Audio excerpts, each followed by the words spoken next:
After spending 3 years learning how to be the perfect housewife, Rhiannon nervously serves Farah a freshly prepared cup of tea. She watches anxiously as Farah takes a sip, then smiles and compliments her.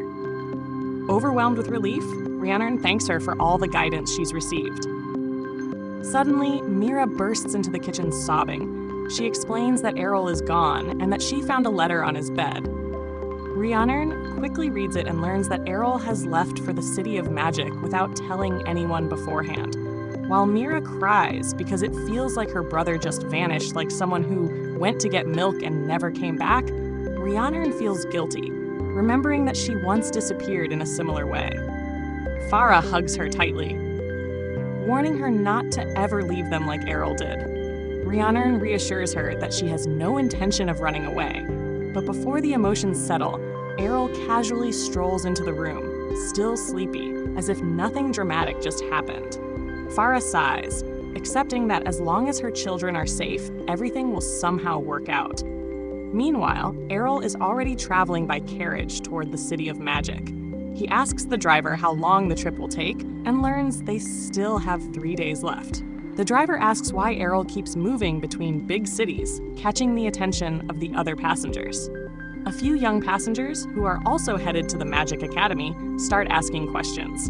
One boy named Kaido wonders why Arrol is joining at such an old age, while another girl, Kufa, assumes he's someone who has failed the entrance exam multiple times. The two start bickering, and Colette tries to calm them, but they ignore her completely. Arrol realizes all 3 of them are newly awakened mages. Kaido proudly says he uses red magic and asks Arrol what type he uses. Arrol recalls what his father once told him. Magic is divided into colors based on the elements a mage specializes in. But because he never awakened to any particular element, his father trained him to use every type instead. So Arrol explains that he has no official magic class. He's a classless jack of all trades. Kufa laughs, saying there's no way someone without a class could attend a magic academy. Kaido accuses Arrol of lying, until Arrol calmly shows his class card, clearly marked as classless. Kaido begins mocking him even harder for trying to learn magic without a class. Arrol just sighs, used to hearing the same insults countless times. Suddenly, a deafening roar echoes from the forest, frightening the horses. Arrol tells them it's the cry of a troll king. Terrified, Kaido tries to get the driver to escape, but the panicked horses refuse to move. Colette starts panicking, but Kufa reminds her that trolls are slow, so they should be able to fight. Kaido agrees and gets ready to battle, though he's clearly shaking. As the troll approaches, the kids gather their courage, only for a huge club to send the creature flying. Everyone freezes as the real Troll King, as far larger and more terrifying than the first, steps into view. All hope instantly evaporates. The girls desperately wonder if they can do anything, but Kaido steps forward, trembling yet determined. He pours all of his mana into his wand and fires a massive fireball at the monster. The explosion blasts across its face, and for a brief moment, they think they might have won. But the Troll King only roars louder, now completely enraged, ready to tear them apart. The girls quickly realize that Kaido's attack only made the Troll King even angrier, and he shouts that he's already burned through all his mana. The giant monster stomps toward the carriage, ready to strike, when suddenly a massive explosion spell obliterates it in an instant. Everyone is stunned, wondering who could have used such overwhelming magic. Arrol casually steps out of the carriage, thinking to himself that he may have put a bit too much mana into that spell. Kaido stares at him in disbelief, asking if he was the one who did it. Kufa points out that explosion magic is a top-tier red magic spell, something only high-level archmages are capable of. The shock on Kaido's face says it all. Arrol then walks over to the frightened horses and casts healing magic on them, calming them enough to move again. The driver gratefully thanks him, but Arrol simply asks the driver to handle the fighting next time, which the driver brushes off as too troublesome. Kaido approaches Arrol and apologizes for his earlier attitude, convinced now that Arrol must be some kind of elite magic instructor. He even declares that he wants to become Arrol's student. Arrol tries to explain, again, that he's classless, but the kids assume he's just hiding his true rank. Watching them basically worship him, Arrol regrets not just swinging a sword instead. it would have been less suspicious. With things settled, the carriage continues, and after 3 more days, they arrive at an astonishing floating city. Kaido excitedly points it out as the City of Magic. Arrol is amazed by the architecture, especially the bridge suspended by magic itself. While Kaido follows Arrol around like a loyal puppy, Kufa suspects that he must have been brainwashed.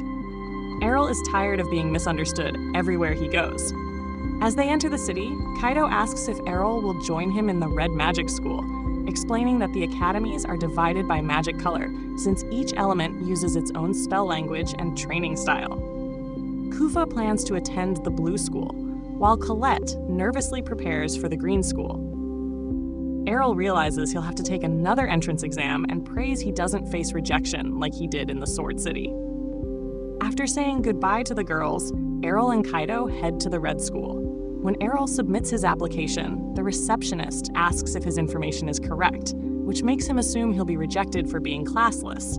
But she simply approves it, explaining that the school gives everyone a fair chance, class or not. Arrol is stunned. Inside the exam area, one applicant shows off a fireball, and then another confidently declares he's already an advanced mage, drawing admiration from the crowd. Kaido explains that advanced mages are basically guaranteed a strong future. Arrol shrugs, remembering how his father was unbelievably talented, but still spent his life living quietly in the countryside. The advanced mage then casts a dramatic eruption spell at the test dummy, impressing everyone, until they realize the dummy hasn't melted at all. The examiner explains that it's made of mithril, a metal resistant to ordinary magic. Kaido starts mocking the guy, but Arrol silences him. Finally, it's Arrol's turn. Standing before the mithril dummy, he decides to go all out and truly test himself. As he gathers power, the examiner feels a surge of mana and becomes alert. Arrol unleashes an eruption spell, though at first glance, it appears to be only a thin beam of magic striking the dummy. The crowd laughs at Kaido when Arrol's spell initially looks weak, but their smiles vanish when the mithril dummy suddenly melts into liquid metal. Everyone is stunned. The eruption spell normally isn't powerful enough to melt mithril. The advanced mage accuses Arrol of cheating, but Arrol calmly explains that he compressed the flames into a tight point, increasing the temperature enough to break through the metal. The boy is speechless. Being able to modify a spell's structure is something only highly skilled mages can do. Arrol starts walking away, and Kaido hurriedly asks where he's going. Arrol replies that he intends to take the entrance exams at the other magic schools as well. He arrives at the water school just as Kufa finishes her test. She's surprised to see him, and Arrol says he'll be taking the exam too. When it's his turn, Arrol forms razor-sharp ice spikes so dense and reinforced that they shatter the mithril dummy to pieces. After crushing the hopes of every applicant watching, he moves on to the Green School. There, he finds Colette nervously sitting off to the side. She's too anxious to even sign up. She admits she always fails, so she fears failing again. Arrol, confused, asks why fear matters. After all, failure doesn't end your life. His simple, straightforward logic shocks her. She realizes that even if she fails, she can simply try again. With her nerves eased, she thanks him. Colette explains that the Green School exam requires applicants to make a windmill spin using magic. Arrol signs up and steps into the arena. He focuses, unleashes a tornado spell, and accidentally obliterates the windmill. Only then does he realize the test equipment is not made of mithril. The examiner declares him passed anyway and calls Colette forward. With Arrol's reassurance, she takes her test and succeeds. Arrol continues through the remaining schools one by one, passing every entrance exam with ease. Finally, he arrives at the Black Magic School, which looks almost abandoned. Inside, he notices a weird creature in a box. A cheerful woman rushes over, happily retrieving the creature and bragging that she created the chimera herself. Then a walking skeleton suddenly greets him. Startled, Arrol instinctively slices off its head. The skeleton calmly reattaches it and introduces herself as Latelia, a perfectly normal person who just happens to look like a skeleton. Arrol asks how to take the exam, but Latelia explains that no one applies to the Black School, so they don't even hold exams. Arrol joins anyway. Later, he reunites with Kaido and the girls, who immediately start arguing over which school he'll attend. Arrol sighs and tells them he's enrolling in all of them. Kaido can't believe it. Attending even 3 schools is considered impossible. But Arrol then lists them one by one: red, blue, green, yellow, white, and black. All 6 magic academies. The kids are completely shocked by his insane ambition. That wraps up episode 7. Make sure to subscribe so you don't miss the next part, and watch the next video right here. As Arrol counts down from red and blue to white, yellow, and black, the group of kids is left stunned by his unbelievable ambitions. None of them believe him at first, so he proves it by showing the ID cards he received from all 6 schools. Seeing this, they finally accept his claim, but question how it's possible for him to enroll in several academies at once. Arrol assumes it's because each school keeps its student information confidential, preventing others from knowing where someone is already registered. However, he still faces one big problem. All his class schedules clash with each other. Luckily, attendance only makes up 20% of his total grades, meaning he can skip most lectures and rely on acing his exams to compensate. Colette points out that this will still be tough since the textbooks don't cover all the new material taught in class. Arrol nods and asks if everyone would be willing to share their class notes with him, and when they agree, it leaves him needing to attend only 3 schools himself. The Black Institute doesn't follow a fixed timetable either, which narrows his active attendance to just the white and yellow schools of magic. Hearing this, the 2 girls go off for a private conversation, while Kaido invites Arrol to attend their first class at the red school together. The girls, on the other hand, think juggling 2 prestigious schools is already crazy enough. Arrol, however, remains surprisingly calm about it. Once everyone finishes talking, Kaido announces it's time for class. Later, Arrol and Kaido enter the classroom and head to the back. The moment they walk in, the advanced mage Royce spots them. Kaido wastes no time mocking him for losing to Arrol earlier. Royce fires back, saying Kaido has no right to boast and accuses Arrol of being just a basic spellcaster. Arrol calmly denies it, prompting Royce to assume he must be a mage. When Arrol says he's not that either, Royce starts to panic, guessing he might be an advanced archmage. Arrol corrects him again, leaving the poor boy completely puzzled about his actual class. Their teacher soon arrives, and Royce immediately asks about Arrol's classification. After checking his notes, the teacher reveals that Arrol is actually classless, shocking everyone in the room. Arrol and Kaido then sit down as the lesson begins. The teacher starts writing complex magiscripts on the board, and Kaido already feels his brain melting from the difficulty. Meanwhile, Arrol is surprised that the teacher is covering the basics of magical language. The instructor explains that while most spellcasters can naturally use magiscripts through their skills, learning the language itself becomes crucial for mastering advanced magic. By understanding it, a mage can amplify their spell power while reducing mana use and physical strain. This revelation surprises Arrol. The teacher adds that expert mages can even unlock new effects by rearranging their spell formulas. Kaido realizes that Arrol had been performing these advanced techniques instinctively, without any formal training. Arrol admits that he simply copied his father, who often played around with magic formulas like building blocks. The next day, Arrol visits the Green School, feeling unimpressed since he hasn't learned anything new from his previous classes. Still, he looks forward to trying flight magic, something he's never attempted before. Colette is shocked that such a skilled mage hasn't learned to fly, but Arrol explains that his father, who's terrified of heights, never allowed him to practice it at home. Soon, their wind magic instructor gathers everyone and tells them to visualize riding a strong gust upward, imagining themselves as birds. Arrol realizes this visualization only works for wind-type students like Colette, meaning he can't rely on imagination alone. As he's thinking about it, Colette manages to lift herself a few feet off the ground, but quickly loses control and crashes down. While others laugh, she stays determined to get it right. Watching her persistence, Arrol believes she'll master it soon with more practice. He decides to try as well, using a tornado spell, but instead of flying smoothly, he shoots high into the sky and crashes back down like a meteorite. Colette rushes to help him up as another student approaches, laughing at their clumsy attempts. The boy boasts about his superior flying and brags that he's good enough to win in flight races. Curious, Arrol asks what a race is, and Colette explains that wind users compete by flying through difficult obstacle courses to test their control and speed. Intrigued, Arrol decides he wants to join one too. The boy mocks him, saying he can't race without learning to fly first.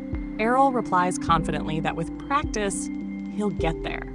When the boy asks the teacher about the next race, she says it's scheduled in 2 months. Laughing, the boy tells Arrol that mastering flight takes at least 6 months and suggests he wait until next year. But Arrol remains confident. He plans to combine his wind magic techniques and learn fast enough to compete in this upcoming race. Hearing Arrol's confident words, Colette starts to believe he might actually be able to pull it off. A few days later, Kaido heads to the green school with the 2 girls, since Colette had misplaced one of her belongings there. Wondering why they needed his help so late at night, Kaido asks what's going on. Kufa admits she's scared because of the creepy rumors about the place. Terrified himself, Kaido quickly covers his ears, which makes Kufa tease him for being such a coward. He points out that she's the one hiding behind Colette, causing her to stammer through a list of silly excuses. Their argument gets louder until Colette hushes them, reminding them that it's already midnight. But before she can finish, the 2 suddenly spot a ghostly figure floating right behind her, and both scream in panic. The ghost slips through the window, covering Colette's mouth before she can yell. Kaido quickly shouts at it to let her go, preparing to cast a spell. But the ghost raises both hands in surrender, pulls back its hood, and reveals itself as none other than Arrol. The kids freeze in shock as Arrol casually asks what they're doing out so late. They immediately fire back, asking why he's sneaking around like some kind of spirit. Arrol simply points at his feet hovering above the ground, explaining that he's been secretly practicing flight magic every night. Kufa sighs in relief, realizing the ghost was fake, while Kaido starts worrying about Arrol's health. Arrol reassures him that he's fine. In fact, he's technically asleep right now. The kids stare at him in disbelief, and he explains that he uses a spell that lets him rest and recover while training. Kufa finds it impossible, insisting that sleeping midair can't possibly be healthy, but Arrol insists that it works perfectly. Giving up, Kufa just marvels at how dedicated he is. Watching this, Kaido feels guilty for slacking off in his own training. He admits he might never reach Arrol's level, but he vows to push himself harder from now on. Arrol smirks and tells him to start by conquering his fear of ghosts first, making everyone laugh. Inspired, the girls also promise to improve their own skills. After finding Colette's missing item, the group finally heads home, while Arrol stays behind, wondering what to do next. Later, he stops by the Black School, where Latalia immediately perks up at the sight of him. When Arrol tells her he's just there to use the library, her excitement fades a little. She still gives him a library card, and Arrol explains that he wants to study all the rare books stored there, volumes that can't be found anywhere else. Impressed by his enthusiasm for black magic research, Latalia tries to recruit him to work in her department, since no one else is willing to. Arrol politely declines her offer and chooses to simply borrow the books to read at home. The next day, during a class at the Red School, Arrol raises his hand to ask a question. When the teacher looks over, Arrol points out a spelling mistake in the magical script on the board. The teacher checks and, to his surprise, realizes Arrol is right. He quickly fixes the error, while Kaido stares in amazement that Arrol just corrected his own instructor. Arrol explains that he's memorized every spell he knows since he can't automatically cast them through a skill like others do. Kaido shudders, saying it's creepy how he can remember so many complex spells. Arrol laughs and admits that he shortens the longer ones to make them easier to manage. Hearing this, the teacher grows curious and asks Arrol to demonstrate by rewriting the spell on the board in his shortened form. Arrol walks up and begins writing, removing 2 full lines from the original. The teacher is stunned by how efficiently Arrol condensed the script, acknowledging his raw talent. But he also warns that the revised version is dangerous because it eliminates all safety stabilizers. Without them, even a small failure could cause an explosion. Kaido, already dizzy from all the complicated magic talk, just gapes in confusion, while Arrol casually replies that divine protection is enough to handle any blast if the spell goes wrong. The teacher looks at Arrol curiously, wondering how he can endure the pain of an actual explosion. Arrol simply shrugs and says he can handle it as long as he doesn't die from it. Amused by his boldness, the teacher thinks for a moment, then offers Arrol the chance to take a special exam for direct promotion to the 2nd grade, since his knowledge already far surpasses the basics. Intrigued, Arrol agrees. Royce, eager not to fall behind, stands up and insists on taking the exam as well. A few minutes, the teacher leads both boys into a sealed arena with a large metal gate at the far end. He explains that once the gate opens, a monster will appear, and their goal is to defeat it.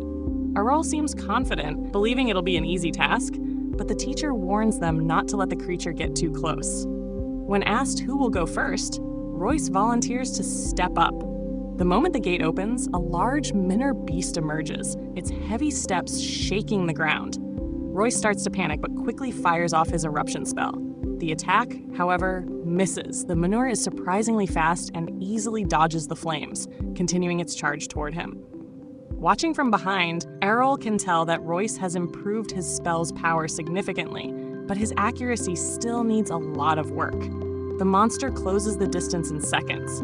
As it raises its massive claws to strike, Royce freezes in terror, but just before impact, the creature vanishes into thin air. The teacher laughs, assuring everyone that the school would never actually endanger a student's life during a test. Arrol notices how much the teacher is enjoying the show, while Royce looks devastated by his failure. Trying to comfort him, the teacher explains that most students take this exam after 2 full years of study, so even attempting it this early is impressive. But the encouragement doesn't ease Royce's bruised pride. He feels crushed knowing that Arrol is already stronger than he'll likely be in 2 years. Realizing the exam was a test of his limits, Royce accepts his weakness and promises to train harder from now on. The teacher nods approvingly and then turns to Arrol, telling him to get ready for his turn.